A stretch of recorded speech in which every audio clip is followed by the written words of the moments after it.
साथियों, एक व्यक्ति जिसका नाम रविंद्र है, वो नागपुर के एक पुलिस स्टेशन के अंदर खड़ा है। दो पक्षों में विवाद चल रहा है। पुलिस पूछताछ कर रही है, कार्रवाई को आगे बढ़ा रही है। तभी ये रविंद्र नाम का व्यक्ति अपनी जेब में से मोबाइल निकालकर और चुपचाप से उस पूरी कार्रवाई की वीडियो रिकॉर्डिंग कर लेता है।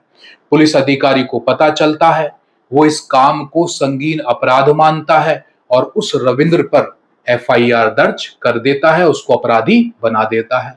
मामला हाई कोर्ट जाता है।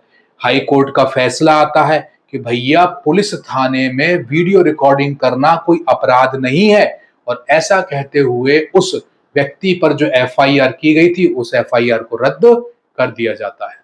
साथियों, आपने कई बार देखा होगा कि कुछ ये पुलिस वाले जो होते हैं, वो अपनी वर्दी का भय दिखा करके आम लोगों को वीडियो रिकॉर्डिंग नहीं करने देते कि भाई पुलिस थाने में वीडियो रिकॉर्डिंग नहीं करोगे आप, ऐसे धमकाते हैं वो।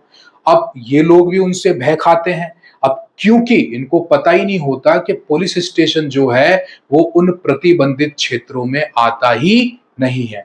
तो दोस्तों, इस वीडियो में मैं आपको उस रिकॉर्डिंग की घटना से लेकर और एफआईआर रद्द होती है वहां तक सारी बातें आसान भाषा में और कम समय में समझाऊंगा, ताकि भविष्य में कभी हमारे साथ ऐसा हो या हमारे किसी परिचित के साथ ऐसा हो जाए तो हमें क्या करना है और किन बातों का ध्यान रखना है।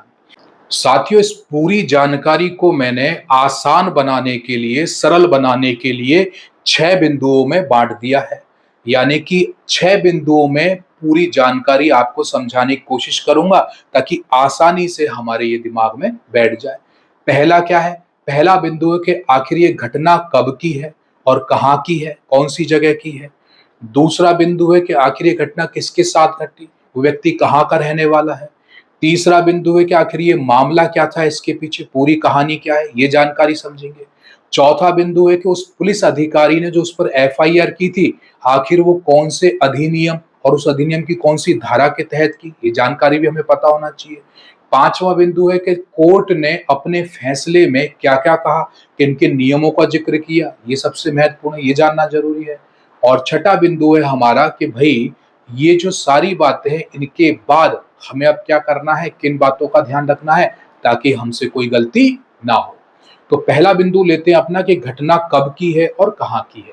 ये घटना 8 मार्च 2018 की है और ये घटना घटती है वर्धा जिले के सावंगी पुलिस थाने के अंदर। अब दूसरा बिंदु आता है, भाई किसके साथ घटी और कहाँ का रहने वाला है वो। तो ये घटना घटती है रविंद्र के साथ। इस रविंद्र का पूरा नाम है रविंद्र शीतलराव उपाध्याय। 40 वर्ष का था उस समय और ये भी वर्धा जिले के ही सिंधी मेघे का रहने वाला है। अब तीसरा बिंदु आता है हमारा कि भाई मामला क्या था। तो भाई मामला ये था कि जो रविंद्र है, उसका अपने पड़ोसी के साथ एक खेत की जमीन का विवाद चल रहा था। रविंद्र ने उस पड़ोसी की शिकायत अपने पुलिस थाने में कर दी। अब उस पड़ोसी ने भी उस रविंद्र की क्रॉस कंप्लेंट कर दी। अब दोनों तरफ से कंप्लेंट थाने में चली गई। अब पुलिस अधिकारी ने दोनों पार्टियों को बुला लिया और थाने में बिठा लिया। अब पुलिस अधिकारी रविंद्र से कह रहा है कि भाई देख, तेरे खिलाफ भी कंप्लेंट आई है, तेरे ऊपर भी एफआईआर होगी, तेरे खिलाफ भी जांच पड़ताल होगी, तेरे ऊपर भी आरोप लगे हैं, ऐसा करके उससे कह रहा है। उस समय थाने में एक तो वो पड़ोसी, एक वो पुलिस अधिकारी और इधर की तरफ से रविंद्र और उसकी पत्नी, ये 4 लोग मौजूद हैं। अब ये अधिकारी जब पूछताछ कर रहा है, अपनी कार्रवाई को आगे बढ़ा रहा है, तभी ये जो रविंद्र है अपना ये मोबाइल निकालता है अपनी जेब से और चुपचाप उस पूरे घटना की रिकॉर्डिंग कर लेता है। अब वीडियो बन गई, पूरी वीडियो रिकॉर्डिंग हो गई उस घटनाक्रम की। अब जैसी उस अधिकारी को पता चला कि भैया इसने तो वीडियो बना ली, तो उसको धमकाने लगता है कि तेरी हिम्मत कैसे हुई वीडियो बनाने की, तेरे को पता भी है पुलिस थाने के अंदर वीडियो नहीं बना सकते और तेरे ऊपर तो एफआईआर कर दूंगा, ऐसे करके वो धमकाने लगता है। अब भाई रविंद्र के ऊपर जो पुलिस अधिकारी है वो एफआईआर दर्ज कर देता है। तो पुलिस अधिकारी लिख रहा है एफआईआर में, भैया कि गोपनीय तरीके से वीडियो बनाया है इसने और ये एक संगीन अपराध की श्रेणी में आता है, इस वजह से इस पर ये आरोप है और इस पर ये एफआईआर दर्ज की जाती है। ऐसा करके उसको बेचारे को अपराधी घोषित कर देता है वो। अब हमारा अगला बिंदु आता है कि भैया एफआईआर हो गई, फिर कौन सा अधिनियम, कौन सी धारा, आखिर ऐसा क्या था जिसके तहत उसने एफआईआर कर दी। तो पुलिस अधिकारी ने रविंद्र पर आरोप लगाया कि उसने गोपनीय तरीके से यानी कि छिप करके या चुपचाप से वीडियो रिकॉर्ड किया है, जो कि ओएसए यानी कि ऑफिशियल सीक्रेट्स एक्ट 1923 की धारा 3 के अंतर्गत अपराध की श्रेणी में आता है। इसीलिए इस ऑफिशियल सीक्रेट एक्ट की 1923 की धारा 3 की सहायता लेते हुए उस पुलिस अधिकारी ने रविंद्र को अपराधी घोषित कर दिया और उसका संगीन अपराध मानते हुए उस पर एफआईआर नंबर 219 वर्ष 2018 दर्ज कर दी और केस नंबर 875 के तहत चार्जशीट भी लगा दी। अब उस बेचारे पर तो लगा दिया एफआईआर, उसको अपराधी घोषित कर दिया। अब जो रविंद्र है वो बेचारा परेशान होता है, उसके बाद वो इस मामले को हाई कोर्ट ले जाता है। तो वहीं जो बॉम्बे हाई कोर्ट की जो नागपुर बेंच है वहां पर वो मामले को लगाता है। अब क्या होता है भाई, वहां पर कोर्ट में सुनवाई चल रही है।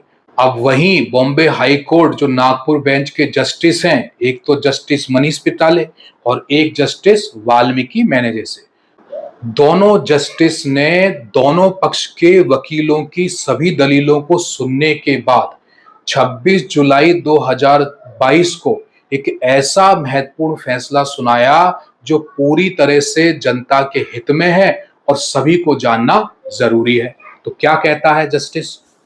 हाई कोर्ट के जस्टिस ने कहा कि ऑफिशियल सीक्रेट एक्ट 1923 के तहत धारा 28 जिन प्रोहिबिटेड प्लेस यानी कि जिन प्रतिबंधित स्थानों की व्याख्या करती है उनमें पुलिस स्टेशन शामिल नहीं है। मतलब ये कि इस कानून में जिन स्थानों को प्रतिबंधित बताया गया है उनमें पुलिस थाने शामिल नहीं है। ऐसे में वीडियो रिकॉर्ड करना अपराध नहीं माना जा सकता।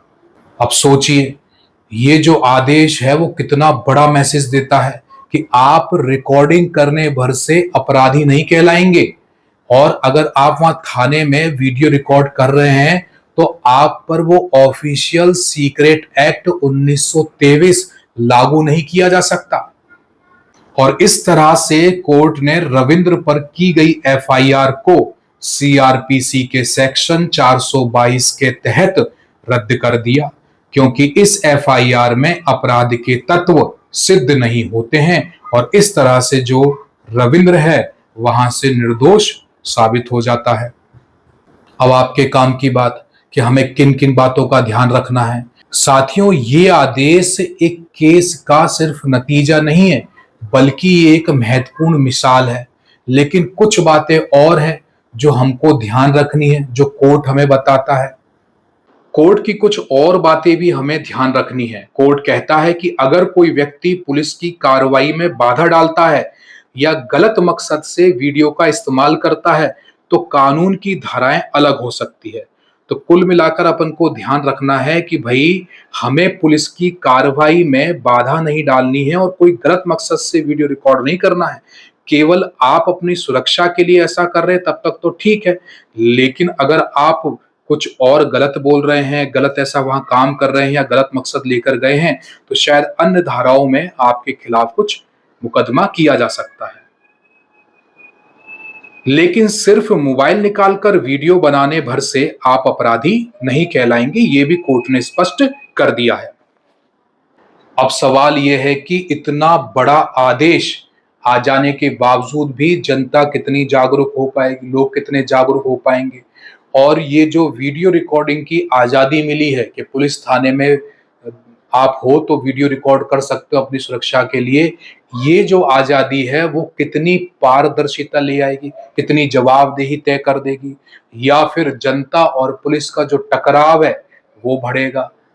इस पर आप अपनी राय जरूर दीजिए और आदेश की जो पीडीएफ है या कॉपी है आपको पाना है तो वहां लिंक में मैंने व्हाट्सएप ग्रुप का लिंक दे रखा है, उसको आप ज्वाइन कर सकते हैं। हालांकि पहले भी था ग्रुप, तो बहुत पहले से कई सालों से, लेकिन ये था कि जो कुछ वैसे परेशानी लेकर आते थे तो वही जुड़े हुए थे उसमें, लेकिन अभी ये सभी के लिए ही खोल दिया है। तो आप चाहो तो वहाँ लिंक है तो उससे जाकर के आप व्हाट्सएप ग्रुप में जुड़ सकते हो, तो वहां पर आपको इसकी जो पीडीएफ है या जेपीजी जो भी फॉर्म उपलब्ध है वो आपको वहाँ पर डाल दी जाएगी और वहाँ पर और भी सूचना रहती है। तो ऐसी ही महत्वपूर्ण जानकारी के लिए हमेशा जुड़े रहिए। केवल खुद मत देखिए, दूसरों के साथ साझा भी कीजिए। मैं हमेशा आपसे रिक्वेस्ट करता हूँ कि देखकर निकल जाया मत कीजिए। आप कोशिश कीजिए कि थोड़ा-सा योगदान करें आप। मैं मेहनत कर रहा हूँ तो आप भी कर दें।